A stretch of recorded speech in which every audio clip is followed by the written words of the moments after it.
অন্তর্বর্তীকালীন সরকার বিভিন্ন সংস্কার কাজ চালিয়ে যাচ্ছে। বিভিন্ন সংস্কার কমিশন এরই মধ্যে প্রধান উপদেষ্টা মোহাম্মদ ইউনূসের কাছে তাদের প্রতিবেদন জমা দিতে শুরু করেছে। জনপ্রশাসন সংস্কার কমিশনের প্রতিবেদন জমা পড়েছে। এই কমিশন দেশের পুরনো 4টি বিভাগকে 4টি প্রদেশ করার সুপারিশ করেছে। রাষ্ট্রীয় নিরাপত্তা সহ গুরুত্বপূর্ণ বিষয় ছাড়া অন্যান্য বিষয়ের ব্যবস্থাপনা প্রদেশের হাতে দেওয়ার পক্ষে এই কমিশন।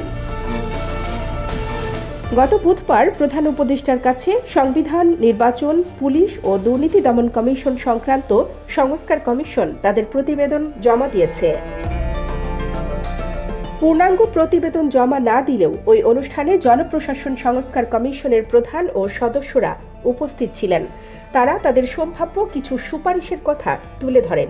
এর মধ্যে 4টি প্রদেশ করার বিষয়টিও রয়েছে বলে সংশ্লিষ্ট সূত্রে জানা গেছে। পরিচয় প্রকাশে অনিচ্ছুক দায়িত্বশীল একটি সূত্র সংবাদ মাধ্যমকে জানায়, জনপ্রশাসন সংস্কার কমিশনের সম্ভাব্য সুপারিশগুলোর মধ্যে অন্যতম হল বিকেন্দ্রীকরণের অংশ হিসেবে 4টি প্রদেশ করা।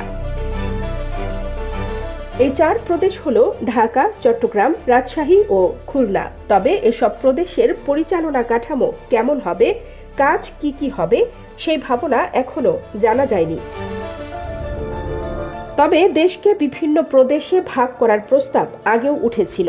এর আগে জাতীয় পার্টির প্রতিষ্ঠাতা হুসেইন মুহাম্মদ এরশাদও দেশের 7টি প্রদেশে বিভক্ত করার প্রস্তাব দিয়েছিলেন। তার মতে 7টি প্রদেশ করলে প্রশাসনিক বিকেন্দ্রীকরণ হবে এবং রাজধানীর ওপর চাপ কমবে। প্রদেশ গঠন অনেক সুবিধা নিয়ে আসতে পারে, তবুও এর কিছু চ্যালেঞ্জ রয়েছে। বিশেষ করে এটি একটি নতুন প্রশাসনিক কাঠামো তৈরি করবে, যার জন্য ব্যাপক পরিকল্পনা ও কাঠামো প্রণয়ন করতে হবে। অনেকেই মনে করেন প্রদেশ গঠন নতুন সমস্যার সৃষ্টি করতে পারে, যেমন প্রশাসনিক অস্থিরতা, অতিরিক্ত খরচ এবং সম্পদের সঠিক বণ্টন নিয়ে বিতর্ক। দেশ 4 প্রদেশে ভাগ হলে মিলবে নানা সুবিধা। প্রাদেশিক সরকার গঠন হলে নাগরিকদের সুযোগ সুবিধা বাড়বে।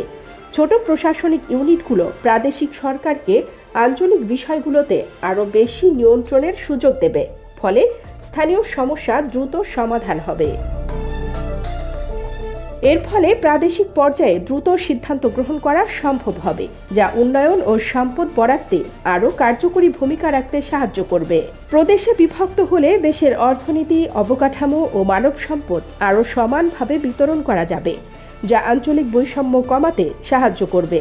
প্রতিটি প্রদেশ তাদের নিজস্ব শক্তির ওপর মনোনিবেশ করে কৃষি, শিল্প বা পর্যটন সহ বিভিন্ন খাতের উন্নয়ন করতে পারবে, যা স্থানীয় অর্থনৈতিক প্রবৃদ্ধি ত্বরান্বিত করবে। প্রদেশ গঠনে স্থানীয় শিল্পের উন্নয়নও বাড়বে। প্রদেশগুলো তাদের অঞ্চলের সম্পদ ও দক্ষতার উপর ভিত্তি করে বিভিন্ন খাত যেমন কৃষি, টেক্সটাইল, প্রযুক্তি ইত্যাদি উন্নত করতে পারবে। এর ফলে প্রাদেশিক পর্যায়ে কর্মসংস্থান বাড়বে, যা স্থানীয় অর্থনৈতিক উন্নয়নে সহায়ক হবে। তবে কমিশনের একটি সূত্র বলেছে, বিষয়টি আলোচনার পর্যায়ে আছে। এখনও কমিশনের সুপারিশ চূড়ান্ত হয়নি। বিষয়টি মূলত সংবিধান সংক্রান্ত বিষয়, তাই কাঠামোর বিষয়ে তাদের পক্ষে এখনই বলা সম্ভব নয়। তবে প্রদেশ গঠনের চিন্তাকে নানা কারণে বাংলাদেশের জন্য সঠিক বলে মনে করেন না স্থানীয় শাসন বিশেষজ্ঞ অধ্যাপক তোফায়েল আহমেদ। তিনি এখন স্থানীয় সরকার সংস্কার কমিশনের প্রধান। তোফায়েল আহমেদ বলেন, বর্তমানে যেসব বিভাগ আছে এবং স্থানীয় সরকারকে শক্তিশালী করলে এবং এখানে ভালো কাজ করার ক্ষমতা দিলে প্রদেশের ঝামেলায় না গেলেও চলে। প্রদেশ সমস্যা সমাধানের চেয়ে নতুন করে কিছু সমস্যার সৃষ্টি করবে। বর্তমানে সারা দেশে 8টি প্রশাসনিক বিভাগ রয়েছে।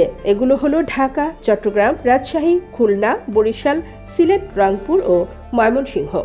এর বাইরে কুমিল্লা ও ফরিদপুরকে বিভাগ করার আলোচনা আছে। এর আগে জনপ্রশাসন সংস্কার কমিশনও তাদের সম্ভাব্য সুপারিশে কুমিল্লা ও ফরিদপুরকে বিভাগ করার কথা বলেছে।